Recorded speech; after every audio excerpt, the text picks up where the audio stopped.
ఈరోజు వీడియోలో మనం ద డాగ్ సినిమా కథను తెలుసుకుంటూ దాని ఎండింగ్ గురించి మాట్లాడుకుందాం. వీడియో స్టార్ట్ చేసే ముందు మీ అందరికీ ఒక చిన్న రిక్వెస్ట్. మీకు ఈ వీడియో నచ్చితే లైక్ చేయండి మరియు ఛానల్ని తప్పకుండా సబ్స్క్రైబ్ చేసుకోండి.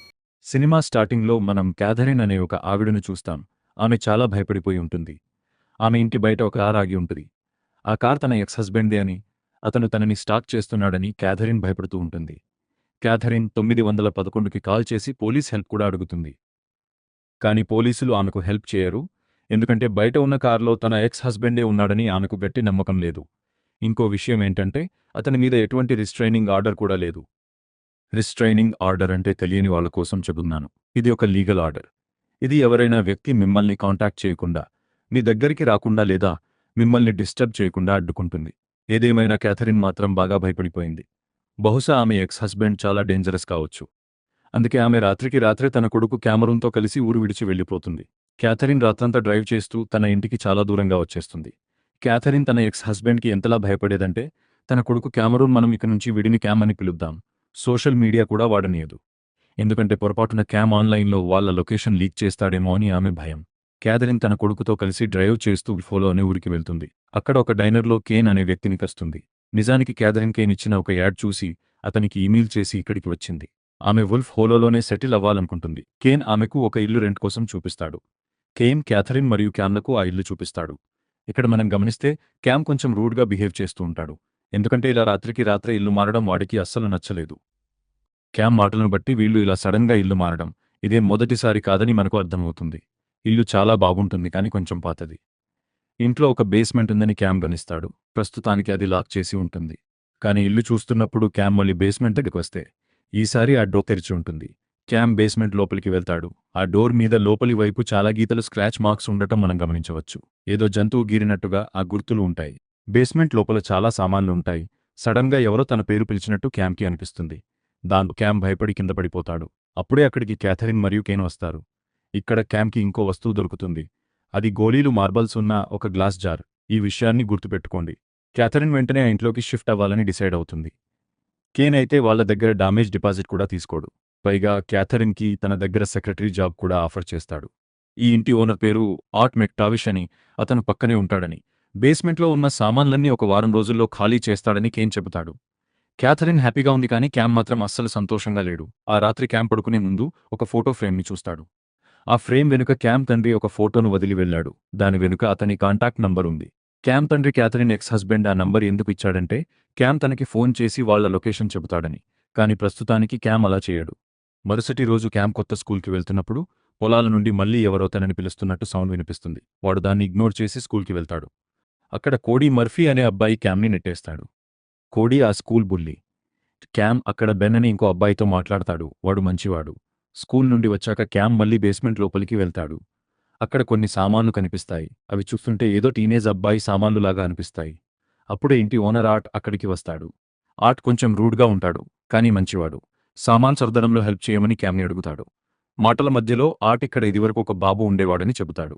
ఆ బాబు గురించి క్యామ్ అడిగితే ఆ టాపిక్ మార్చేసి అక్కడి నుండి వెళ్ళిపోతాడు. ఆ రాత్రి డిన్నర్ టైంలో క్యామ్కి వాళ్ళ అమ్మకి గొడవ అవుతుంది. నేను కనీసం ఫ్రెండ్స్ని కూడా చేసుకోలేకపోతున్నాను. కొద్ది రోజుల్లోనే మనం ఇల్లు మారిపోతాం, పాత ఫ్రెండ్స్ దూరమైపోతారు అని క్యామ్ బాధపడతాడు. డిన్నర్ అయ్యాక క్యామ్ తన రూమ్కి వెళ్తే ఇంటి ముందున్న పొలాల నుండి కుక్కలు మురుగుతున్న సౌండ్ చాలా గట్టిగా వినిపిస్తుంది.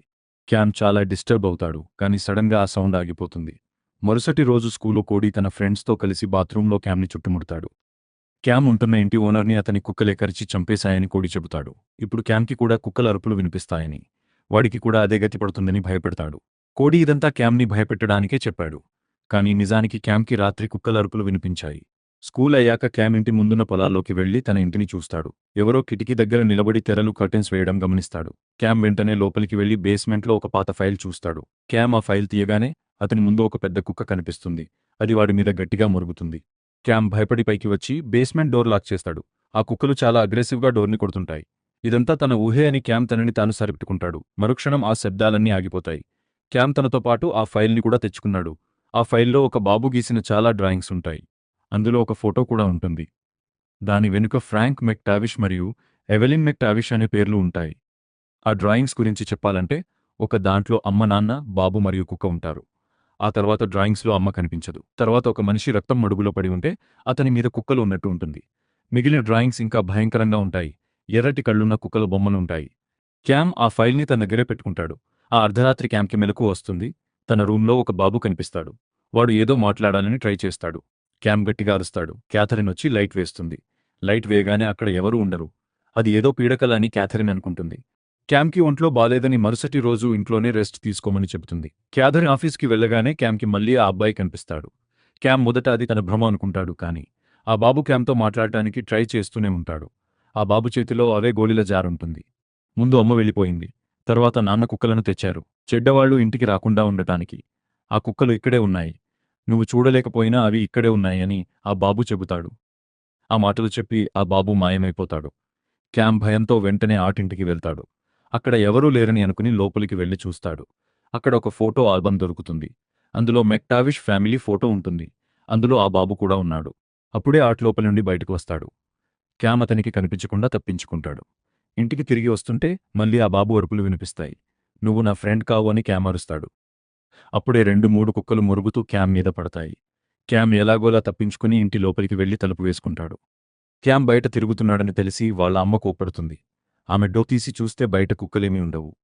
మరుసటి రోజు స్కూల్లో బెన్ ఒక విషయం చెబుతాడు. క్యామ్ ఉంటున్న ఇల్లు మెక్టావిష్ ఫ్యామిలీదని, కోడీ వాళ్ళ నానమ్మ చెప్పేదాని ప్రకారం ఫ్రాంక్ మెక్టావిష్ తన భార్యను, పిల్లలను చంపేశాడని చెబుతాడు. దీని మీద ఇన్వెస్టిగేషన్ జరిగినా ఏ ఆధారాలు దొరకలేదు. ప్రస్తుతం కోడీ వాళ్ళ నానమ్మ మెంటల్ హాస్పిటల్లో ఉంది. ఈ మాటలు విన్న కోడి కోపంతో బెన్ మీద దాడి చేస్తాడు. క్యామ్, కోడీలు కూడా కొట్టుకుంటారు. దాంతో వీళ్ళిద్దరినీ స్కూల్ నుండి సస్పెండ్ చేస్తారు. క్యామ్ సస్పెండ్ అయ్యాడని తెలిసి క్యాథరిన్ చాలా బాధపడుతుంది. ఇలాంటి గొడవల న్యూస్ తొందరగా వ్యాపిస్తుందని, అది తెలిస్తే క్యామ్ తండ్రి ఇక్కడికి వచ్చేస్తాడని ఆమె భయం. క్యామ్ కూడా వాళ్ళ నాన్నలాగే అగ్రెసివ్గా తయారవుతున్నాడని ఆమె అంటుంది. ఆ మాట క్యామ్ని చాలా బాధపెడుతుంది. ఆ రాత్రి క్యామ్ మళ్ళీ ఆ బాబుని చూస్తాడు. ఈసారి ఇద్దరూ ప్రశాంతంగా మాట్లాడుకుంటారు. ఆ బాబు తన పేరు జాకీ అని చెబుతాడు. ఆర్ట్ తన చిన్నప్పటి ఫ్రెండ్ చెబుతాడు. మా అమ్మ మంచిగా ఉంటే ఆమెకు ఇలా జరిగేది కాదు. నాన్న కుక్కలను తెచ్చారు అని జాకీ చెబుతుంటాడు. నిజానికి ఇక్కడ క్యామ్ ఏదో పూనకం వచ్చినట్టు ఆ మాటలన్నీ చెబుతూ ఉంటాడు. అది జాకీ చెబుతున్నట్టు క్యామ్కి అనిపిస్తుంది. క్యాథరిన్కి ఆ సౌండ్ వినిపిస్తుంది. అప్పుడే సీన్ ఫ్లాష్ బ్యాక్లోకి వెళ్తుంది. అక్కడ ఫ్రాంక్ తన భార్య ఎమిలీని కొడుతూ ఉంటాడు. రియాలిటీలో క్యామ్ కూడా పూనకం వచ్చినట్టు అదే యాక్షన్స్ చేస్తూ ఉంటాడు. క్యాథరిన్ వచ్చి క్యామ్ని పట్టుకోవడంలో వాడు స్పృహలోకి వస్తాడు. క్యామ్కి ప్రొఫెషనల్ హెల్ప్ అవసరమని క్యాథరిన్ అంటే క్యామ్ కోపడతాడు. నువ్వే సైకోవి, ఎప్పుడూ ఇల్లు మారుస్తూ ఉంటావు, నీకంటే నాన్న దగ్గరే బాగుండేది అని క్యామ్ అంటాడు. ఆ మాటలకు క్యాథరిన్ చాలా బాధపడుతుంది. క్యామ్కి ఇప్పుడు జాకీ ఎప్పుడూ కనిపిస్తూనే ఉన్నాడు. మరుసటి రోజు ఆర్ట్ క్యామ్ని కలిసి ఇప్పుడు హంటింగ్ సీజన్ నడుస్తోంది, ఇటువైపు రావద్దు అని హెచ్చరిస్తాడు. క్యామ్ జాకీ గురించి అడిగితే ఆర్ట్ షాక్ అవుతాడు, కానీ ఏమీ చెప్పకుండా వెళ్ళిపోమంటాడు. క్యామ్ అక్కడి నుండి గ్రేవ్యార్డ్కి వెళ్లి ఫ్రాంక్ మెక్టావిష్ సమాధిని చూస్తాడు.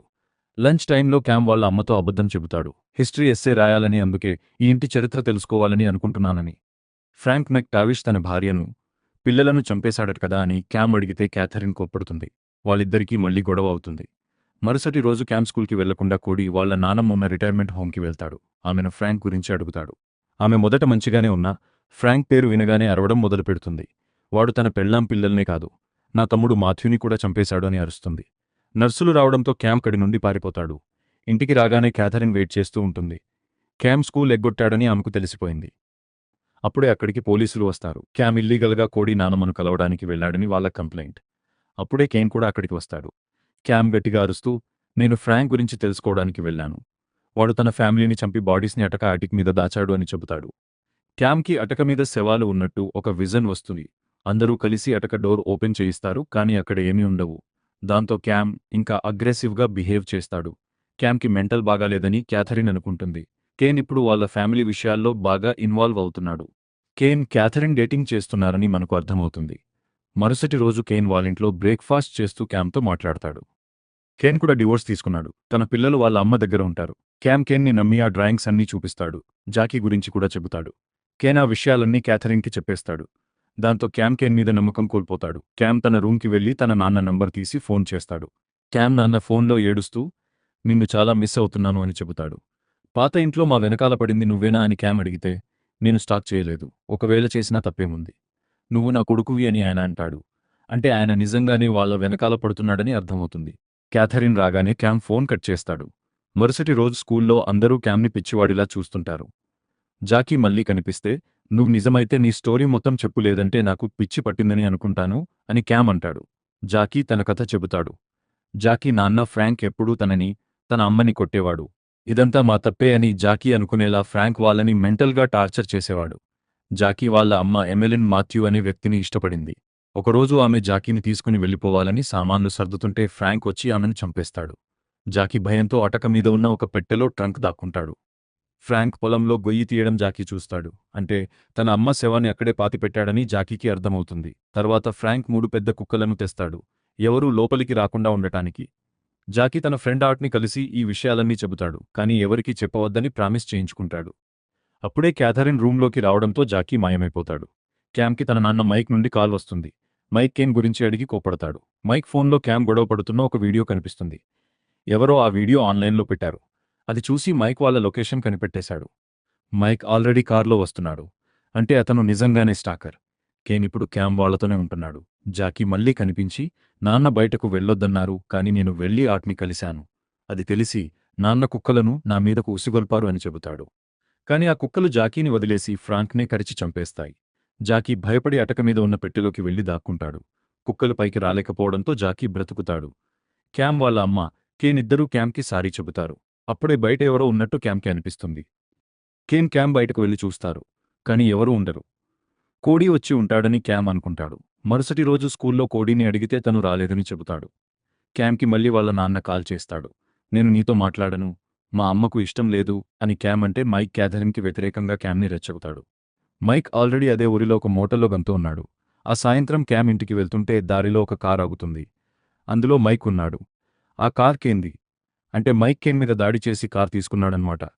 క్యామ్ వాళ్ళ అమ్మకి కాల్ చేస్తే ఆమె ఫోన్ కూడా మైక్ దగ్గరే ఉంటుంది. మైక్ ఆల్రెడీ క్యాథరిన్ని బంధించి బేస్మెంట్లో పడేశాడు. కేన్ని కార్ డిక్కీలో బంధించాడు. క్యామ్ కార్లో కూర్చుని ఇదంతా వింటూ భయపడతాడు.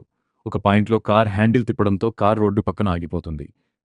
క్యామ్ అడవిలోకి పారిపోతాడు. మైక్ గన్తో వెంటాడతాడు. అడవిలో జాకీ కనిపించి క్యామ్కి దారి చూపిస్తాడు. మైక్ క్యామ్ని పట్టుకుని గన్ గురి పెడతాడు. కాని అప్పుడే ఆ కుక్కలు వచ్చి మైక్ మీద పడి అతన్ని చంపేస్తాయి. ఆర్ట్ వచ్చి క్యామ్ని రక్షిస్తాడు. తర్వాత సీన్లో పోలీసులు వస్తారు. క్యాథరిన్, కేన్, క్యామ్ అందరూ సేఫ్. మైక్ బాడీ దొరికిందని, అతన్ని కుక్కలు చంపేశాయని పోలీసులు చెబుతారు. ఆర్ట్ అసలు నిజం చెబుతాడు. జాకీ తన ఫ్రెండ్ అని, వాళ్ళ నాన్న అబ్యూసివ్ అని తనకు తెలుసని చెబుతాడు.